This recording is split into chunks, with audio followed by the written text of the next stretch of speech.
Assalamualaikum warahmatullahi wabarakatuh. Selamat malam dan salam sejahtera bagi kita semua. Perkenalkan, nama saya Katrina Prayinapitu dengan NIM F1 E121106 dari ruang 004. Sebelumnya, saya berterima kasih kepada Pak Pradita Eko Prasetyo Utomo, SPD MCS CIISA, Pak Budi Hartono, SST MSI, dan Bu Ulfa Haira, Eskom Mkom, selaku dosen pengampu mata kuliah Statistika Terapan yang telah memberikan saya waktu untuk menyelesaikan dan mempresentasikan ujian akhir semester ini tentang analisis kepuasan pengguna terhadap website Himasi Universitas Jambi yang menggunakan metode End User Computing Satisfaction. Baiklah, kita mulai dengan latar belakang dari penelitian ini.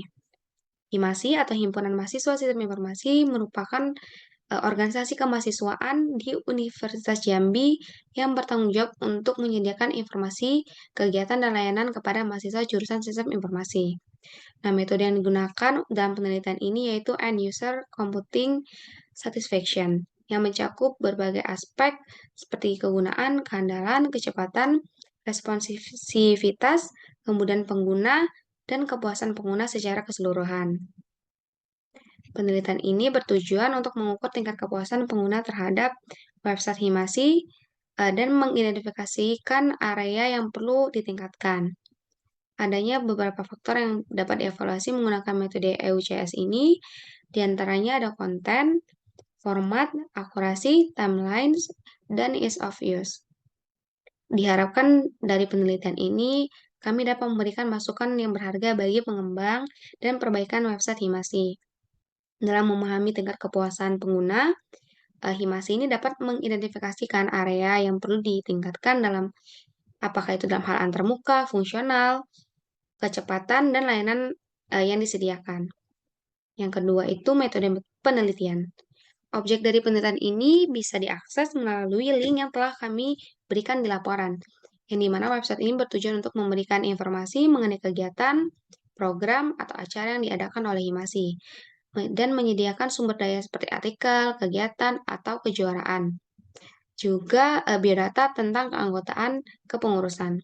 Penelitian ini menggunakan metode jenis penelitian deskriptif kuantitatif, yang dimana dengan cara menyebarkan kuesioner kepada mahasiswa kelas R002 Program Studi Sistem Informasi Angkatan 2021.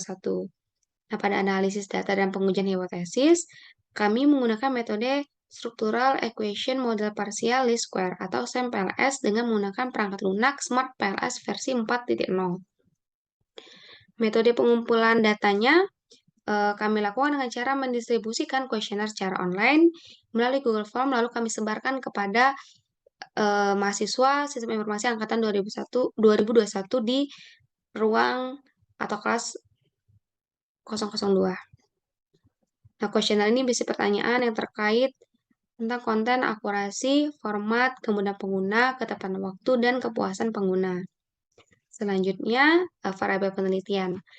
Dalam penelitian ini terdapat 6 variabel laten yang dimana 5 diantaranya dengan indikator X1 konten, X2 akurasi, X3 format, X4 ease of use, dan X5 timelines. Dan ini termasuk dalam kategori variabel eksogen. Nah, variabel laten ini berperan dalam membentuk variabel laten lainnya, yaitu variabel Y atau user satisfaction. Variabel Y ini merupakan variabel endogen dalam penelitian. Berikut ini indikator dari tiap variabel setiap soal pada kuesioner. X1 konten, X2 akurasi, X3 format, X4 ease of use, dan X5 timelines. Berikut ini saya akan menunjukkan kuesioner yang telah saya buat mengenai analisis kepuasan pengguna website Himpunan Mahasiswa Sistem Informasi Universitas Jambi menggunakan metode EUCS. Dan pastinya dilengkapi dengan indikator 5 indikator yang telah saya sebutkan tadi. Halaman pertama ini berisi biodata mahasiswa. Yang kedua, pertanyaan dari indikator konten tentang apa itu website Himasi ini sudah menyajikan informasi yang jelas. Pertanyaan kedua, apakah website ini sesuai dengan kebutuhan? apa website ini menyediakan cukup informasi. Untuk indikator kedua, akurasi, apa website ini memberikan data yang akurat, website ini sesuai dengan apa yang kita perintahkan, website ini apakah memberi informasi yang tepat, akurat, dan memuaskan tentang data keanggotaan atau artikel kegiatan. Selanjutnya, indikator format, apa ya website Himasi ini memiliki struktur menu yang terorganisir dan penataan layout dengan konsisten.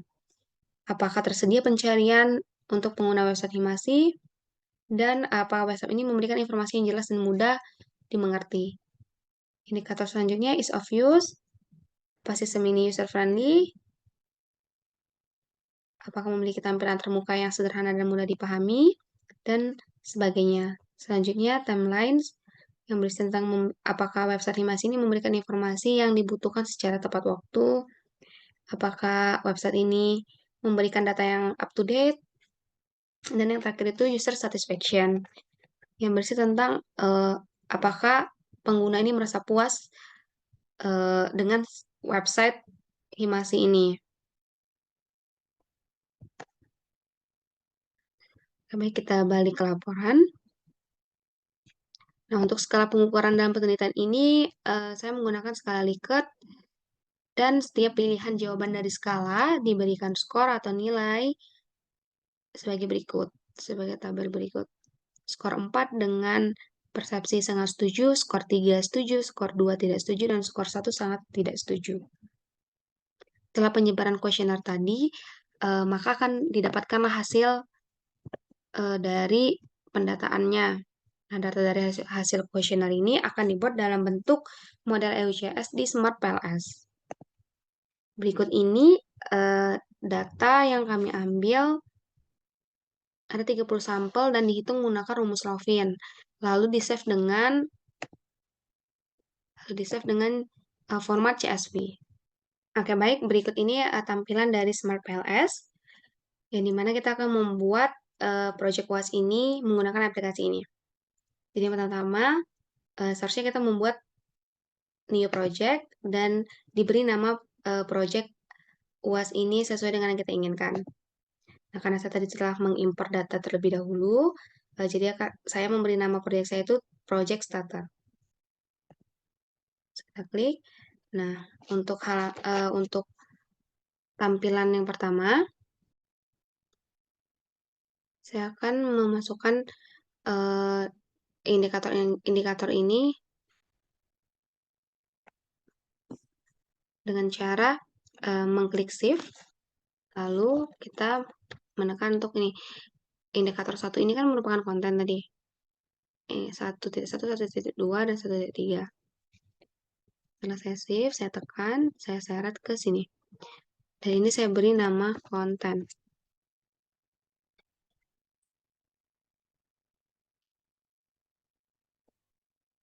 Begitupun selanjutnya. Klik save.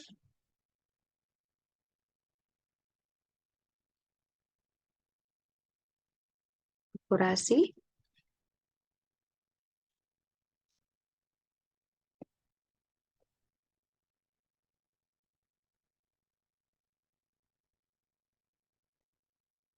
Format. Oh,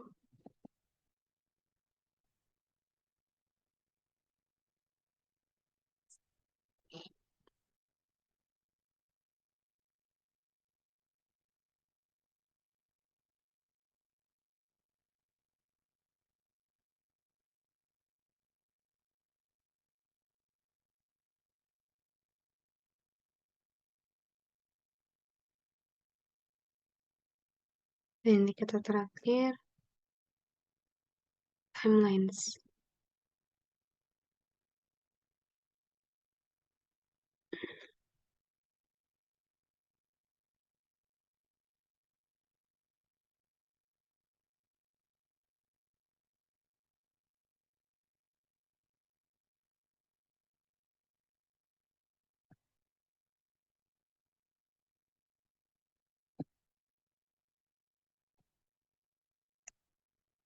Nah, setelah kita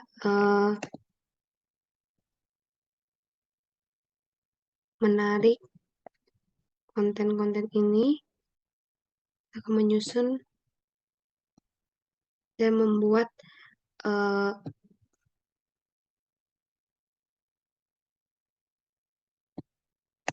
hubungan di antara konten, format, akurasi, ease of use, dan timelines ini terhadap user satisfaction.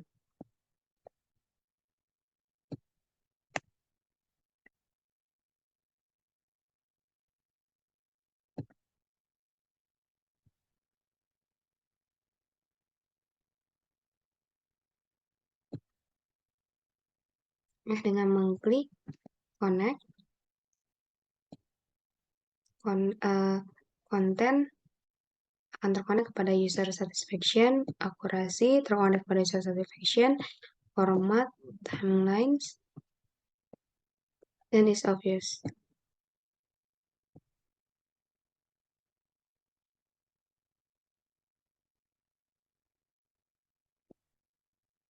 Selanjutnya, hipotesis penelitian. Nih, dari hipotesis penelitian ini kita dapat melihat adanya hubungan antara setiap indikator ke user satisfaction ini atau pengguna terhadap suatu website. Kita buka Smart PLS. Ini merupakan indikator dari setiap pertanyaan terhadap user satisfaction atau website Himasi. Nah, model yang telah saya buat ini akan saya calculate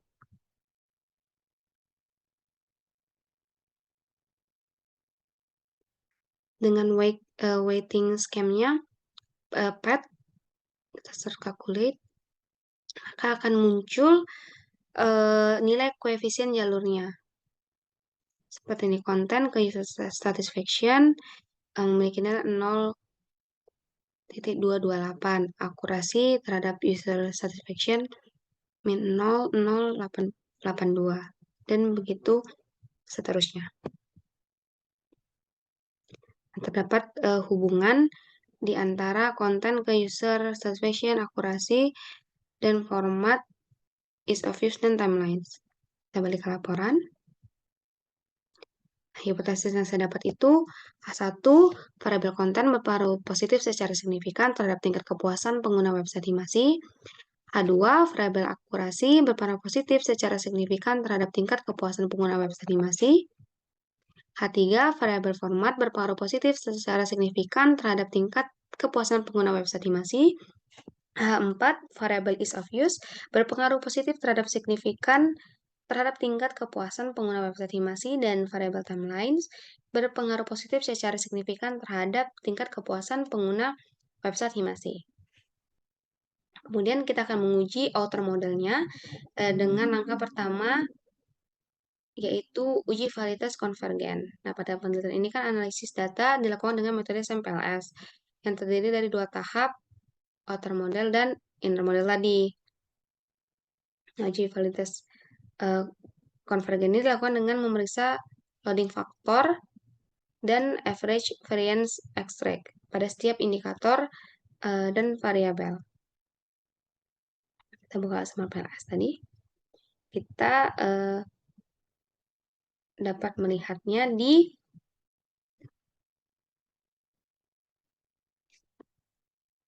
outer loading pada Smart PLS.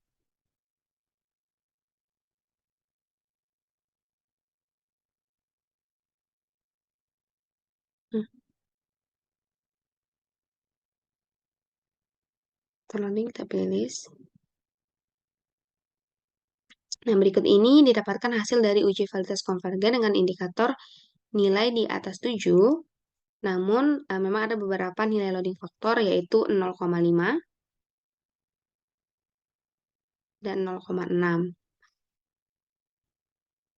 Tetapi nilai ini masih bisa diterima sehingga tingkat validitas konvergennya ini tergolong baik.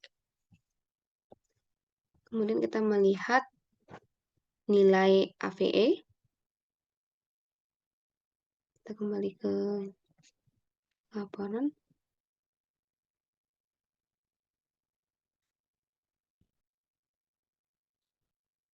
nilai AV yang didapat sebagai berikut. Tiap variabel ini kan bernilai lebih dari 0,5. Jadi seluruh indikator tingkat validitas konvergennya ini baik dan valid.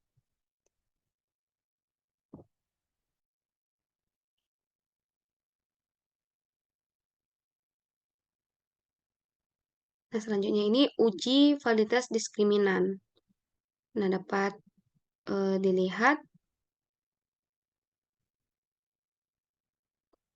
Nah, uji indikator validitas diskriminan ini memperhatikan nilai cross-loading, di mana indikator ini mengukur suatu variabel harus memiliki kolerasi yang lebih tinggi dari variabel yang sama dibandingkan dengan variabel lainnya. Idealnya itu nilai cross-loading ini mencapai atau melebihi 0,7.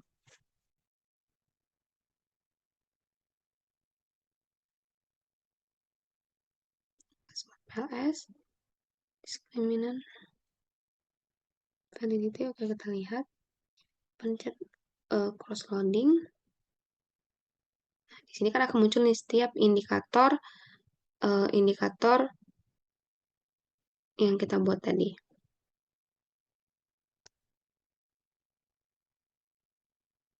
Dapat dilihat variabel dengan nilai variabel konten dengan nilai 0,730, 0,730, dan nilai ini lebih tinggi dari nilai akurasi, format, ease of use, timelines, dan user satisfaction. Nah, jadi karena nilai variabel ini lebih tinggi, jadi ini nih telah memenuhi syarat validitas diskriminan, dan validitas diskriminan ini bernilai baik atau sesuai dengan persyaratan.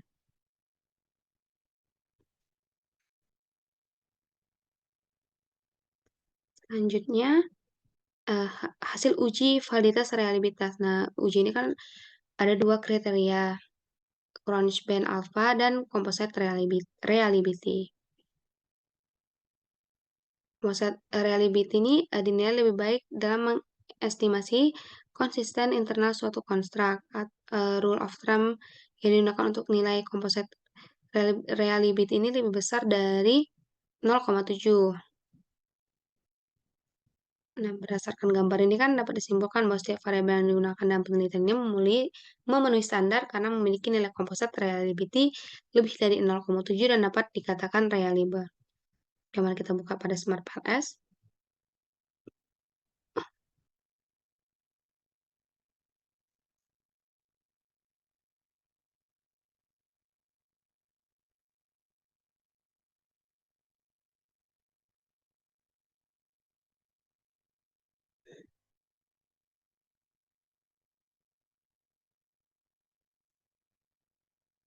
Nilai Crunch Alpha dan composite reliability-nya.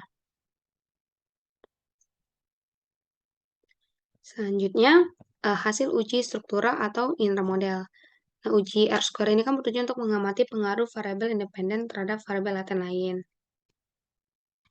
Nah, variabel independen ini terhadap variabel independen. Dalam konteks ini, variabel independen ini berperan sebagai variabel eksogen, sedangkan variabel dependen berperan sebagai variabel endogen. Nilai R-square yang didapatkan itu 0,75. Nah, yang menunjukkan bahwa model ini dikategorikan sebagai kuat. Nah, jika R-square adalah 0,05, maka model tersebut dikategorikan sebagai moderat atau sedang. Sedangkan jika nilai R-square 0,25, model tersebut dikategorikan sangat lemah. Sedangkan hasil yang kami dapatkan itu dapat dilihat pada gambar ini, variable user satisfaction memiliki nilai R-square sebesar 0,643 atau sama dengan 64,3%. Jadi dapat disimpulkan model struktural user satisfaction ini termasuk kategori sedang. Dapat dilihat di SmartPLS, R-square dengan nilai 0,643. Selanjutnya hasil uji hipotesis yang dimana ini menggunakan metode bootstrapping. Hasil dapat kita lihat sebagai berikut. nilai p-value yang kita dapatkan, ini ada satu yang bernilai hijau dan yang selebihnya bernilai merah. Nah, saya akan menjelaskan hubungan hipotesis terkait indikator dan user satisfaction. Untuk H1, konten berpengaruh positif secara signifikan terhadap tingkat kepuasan pengguna website Himasi Unja. Nah, hubungan antara konten ini itu bernilai tidak signifikan karena nilai p-value sebesar 0,251 lebih besar daripada 0,05. Dengan demikian H1 ditolak. Untuk H2-nya, akurasi juga bernilai tidak signifikan. Dengan demikian H2 ditolak. H3 juga tidak bernilai signifikan karena p-value-nya sebesar 0,753 lebih besar dari 0,05. Dan dengan demikian H3 ditolak. H4 ease of use berpengaruh positif secara signifikan terhadap tingkat kepuasan pengguna website Himasi. Nah, hubungan antara ease of use ini dengan Himasi signifikan karena p-value ini sebesar 0,002. Jadi ini lebih kecil daripada 0,05. Dengan demikian H4 diterima. Untuk hipotesis 5 yang terakhir juga tidak bernilai signifikan karena p-value-nya itu sebesar 0,265 lebih besar daripada 0,05. Dengan demikian H5 ditolak. Dan yang terakhir ini kesimpulan yang saya dapat dari penelitian ini yaitu jadi hanya didapatkan satu hipotesis yang bernilai atau bersifat signifikan. Hipotesis yang bernilai signifikan ini adalah hubungan antara ease of use dengan user satisfaction pada kepuasan pengguna terhadap website Himasi Unja melalui metode UCS sehingga H4 diterima, H1, H2, H3, dan H5 itu ditolak.